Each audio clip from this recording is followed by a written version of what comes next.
ভাইজান অফিসে যাইতেছো? হ্যাঁ অফিসে তো যাচ্ছি, কিছু বলবি? হ্যাঁ ভাইজান, একটু দরকার ছিল। হ্যাঁ যা বলার তাড়াতাড়ি বল, আমার দেরি হয়ে যাচ্ছে। ভাইজান আমার কিছু টাকা লাগতো। টাকা লাগবে মানে? এই প্রত্যেকদিন আগে না তোর বিয়েতে কতগুলো টাকা খরচ করলাম, আবার আজকে টাকার জন্য আসছি? টাকাতে কি করবি তুই? না তেমন কিছু না ভাইজান, ওই মনের এত নতুন বিয়া করে আনছি, বিয়ার পর ওরা তেমন কিছু দিতে পারি নাই, ওর একটু কিছু কিনা দিতাম। দেখছো তোমার আগেই কইছিলাম ওর মতো ভাদাইমা বেকার রে তুমি বিয়া করাইও না। আগে তো ও আমাদের গাড়ির উপর বইসা খাইতো, আর ওর বউ শুদ্ধ আমাকে গাড়ির উপর বইসা খাবো। এইসব তুমি কি কইতাছো ভাবি? আমি বেকার আর ভাদের মধ্যে যাবো কেন? আর আমি আর আমার বউ তুমি ঘরের উপর বসে বসে খামো মানে? গত সপ্তাহে তো আমাকে পুকুরের মাছ বিক্রি করে ভাইজানরে 2 লাখ টাকা দিলাম। দেখছো পুকুরের মাছ বেচতে তোমার 2 লাখ টাকা দিছে, সেটার পাই টু পাই হিসাব তোমার ভাই চাইতাছে। দাও এখন হিসাব। এই তোর সাহস তো কম না, তুই টাকা পয়সার হিসাব নেস আমার কাছ থেকে? ভাইজান ভাবি আমার বউয়ের সামনে আমার এতগুলা কথা কই অপমান করতেছে, আর আমি ভুল কি কইছি? আমি তো তোমার টাকা দিছি। এই তুই আবার মুখে মুখে তর্ক করস? ও মা তর্ক করবো না, এখন তো বউ আইছে ঘরে, এই ভাদাইমার মাথাটা তো ওর বই খাইছে। ভাবি আপনি আমার জামার এমনি কথা কইতে পারেন না। ও মা এখন আমি আমার দেবরে কিছু কইতেও পারবো না। শুনো আমি ওগুলোকে এক পাতিলে খাবো না, ওকে ভিন্ন করে দাও। হ্যাঁ তোর ভাবি যা করছে তাই, আজকে থেকে তোরা আলাদা খাবি, আমরা আলাদা খাবো। এত না বলি ফুটছে সেই কারণে চলো। ভাইজান সামান্য করে টাকা চাইলাম বলে তুমি আমার আলাদা করে দিবা? না আলাদা পাতিলে খামো? ভিন্ন করবো না তো কি করবো? তোর মতো ভাতার মেরে কি সারা জীবন আমরা পারবো? আমার জামাই তো বেকার না, আমার জামাই এই বাড়ির সমস্ত কাজগুলা করে, আর আমিও বিয়ার পরে এই বাড়িতে আসার পর থেকে রান্না বান্না থেকে শুরু করে সব কাজ আমি করি। ঠিক আছে আমিও দেখবো এই বাদাইমা তোমার কেমনে পালে। ঠিক আছে ভাবি, আজকের পর থেকে আমি আর আমার জামাই ভিন্নই খাবো। আমার জামাই আমার যা খাওয়াইবো আমি তাই খাইয়ে থাকবো, তাও আমার জামাইয়ের নামে আমি এত কথা শুনতে পারবো।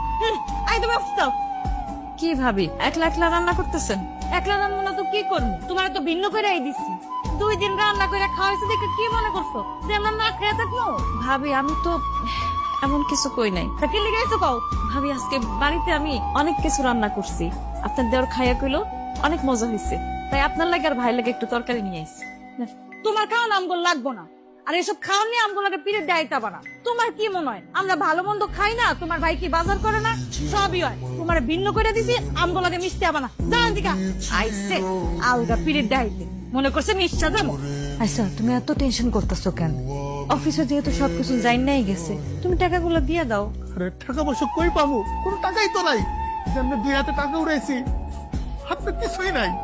আচ্ছা শুনো, আমগো তো জমি জমা আছে, একটা জমি বেচা টাকা দিয়া দাও, পরে যখন হাতে টাকা পয়সাইবো জমি কিনা ফেলাবা। কোন জমি তো আমার একার নামে নাই, আমাকে 2 ভাইয়ের নামে। আমি কোনো জমি বেচতে হলে রাশেদের সাইন লাগবো, আর রাশেদের লাগে আর রাশেদের বোন লাগে আমরা যা করছি, রাশেদ কি জমি বেচতে দিব? তাহলে এখন কি করবা? কি করবো জানি না, আমার হাত পা ঠান্ডা হয়ে যেতেছে। অফিস থেকে আমার 1 সপ্তাহ টাইম দিছে, যদি টাকা না দিতে পারি থানা থেকে পুলিশ এসে আমার ধরে নিয়ে যাবো। আমি তোমারে পুলিশে ধরে লেগে গেল তো আমি কি করবো? জানি না, আল্লাহ রাখো। কিছু তো একটা করতে হইব। এটা কথা বলছো? কি কথা? ভাইজান নাকি অফিস থেকে 40 লাখ টাকা মেরে দিছে, আর ওনার নামে নাকি এখন থানা পুলিশ হয়েছে। হাই হাই কি কইতাছো? তাহলে তো ভাইজানের অনেক বড় বিপদ। কিন্তু তুমি এত কিছু জানলা কেমনে? ওই যে আমাদের সালাম কাকার বউ আছে না, ওনার কাছ থেকে শুনছি ভাইজান নাকি সালাম কাকার কাছে গেছিল জায়গা জমিনের দলিল নিয়ে বিক্রি করতে। সালাম কাকা রাখে নাই, কারণ ওই দলিলে তো তোমারও নাম আছে, বিক্রি করলে তোমাকে 2 ভাইয়েরই সাইন লাগবে। কও কি?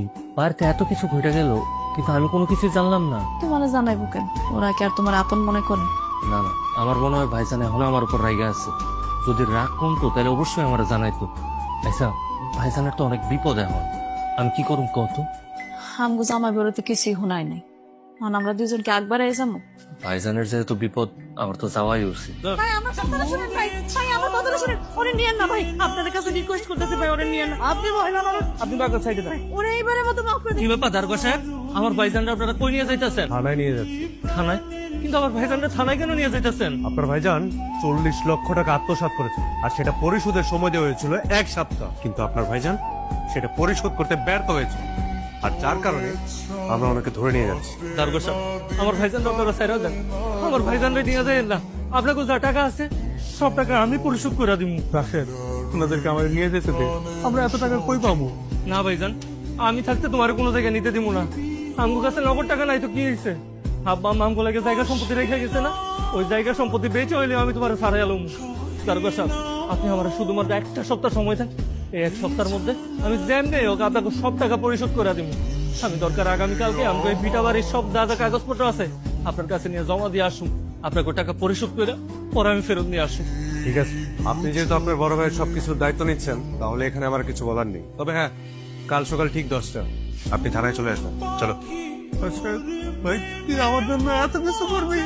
আমি তোর কত কষ্ট দিছি, কত কথা শুনাইছি, তুই আমার ক্ষমা কর। ভাইজান, কি কইতেছো তুমি? ছোটবেলায় আব্বা আম্মা মারা যাওয়ার পরে তুমি আমার নিজের সন্তানের মতো করে পাইলা পয়সা বড় করছো, আমার পড়াশোনা করাইছো। আমি যে আজকে এত বড় হইছি এটার পিছনে একমাত্র তোমার অবদান। তুমি একটা ভালো চাকরি করো। আমি পড়াশোনা করেও কোনো জায়গায় চাকরি বাকরি করি নাই। আমার মা বাপ এসে জায়গা সম্পত্তি রেখে গেছে, এগুলাতে হাল চাষ কইরা চাষাবাদ কইরা আমি চলি, আমি খাই। তুমি বিয়া করণের পরে ভাবির পরিবারের লোকজন আমার কাম লাগবে তো চাষা কই কত প্রমাণ করছে। তুমিও ভাবির কথা শুই না, অনেক সময় আমার কথা শুনেছ। তবে বিশ্বাস করো ভাইজান, আমার যখন কামলা করে ডাকতা, চাষা করে ডাকতা, তুমি কাজ কাম করে দিতাম, আমি একটু কষ্ট পাই নাই ভাইজান। আমি সবচেয়ে বড় কষ্টটা কোনদিন পাইছি জানো? যেদিন তুমি আর ভাবি মিললা আমার আর মনিরে তুমি কাছ থেকে আলাদা করে দিলা। যেদিন থেকে খামগো খাওয়ানোর পাতিল আলাদা হয়ে গেল ভাইজান। তুমি কো আমি ছোটবেলা থেকে তোমার কোনোদিন থাকছি, কোনোদিন খাইছি? এই রাশেদ পয়সা থাকতে আমার বড় ভাইরে কয়টা পুলিশ আয়া ধইরা লইয়া যাইব, এটা তুমি ভাবলা কেন ভাইজান? আমার চোখের সামনে কেউ তোমার গায়ে একটা ফুলের টোকাও দিতে পারবো না, কেউ পারবো না ভাইজান। আমি জানি না তুমি আমার কট্টক ভালোবাসো, কিন্তু আমার ভালোবাসা তোমার জন্য আগে যেমন ছিল এখনো তেমনই আছে, আর ভবিষ্যতে সেটাই থাকবো ভাইজান। তুমি তো আমার বাপের বদলে বাপ, আমার মার বদলে মা। তুমি আমার বড় ভাই না, তুমি আমার সবকিছু ভাইজান। আমি জানি আমরা বুঝছিলাম, তুই আমার চোখ খুলে দিস ভাই। মনি, তুমি আমার ছোট বোন, তুমি আমাদেরকে ক্ষমা করে দিও বোন। ভাইজান, এসব আপনি কি কইতাছেন? আমরা দুজন এখনো মনে করি আমরা সবাই মিললেই একটা পরিবার। আপনি আমার কাছে মাফ চাওয়া লাগবো না, আপনি এমন কিছু করেন নাই। এখন থেকে আমরা এক ঘুরেই থাকবো, এক পাতিলি রান্না হইব, আমরা সবাই মিলামিশা থাকবো। তোমরা আমারে মাফ করে দাও।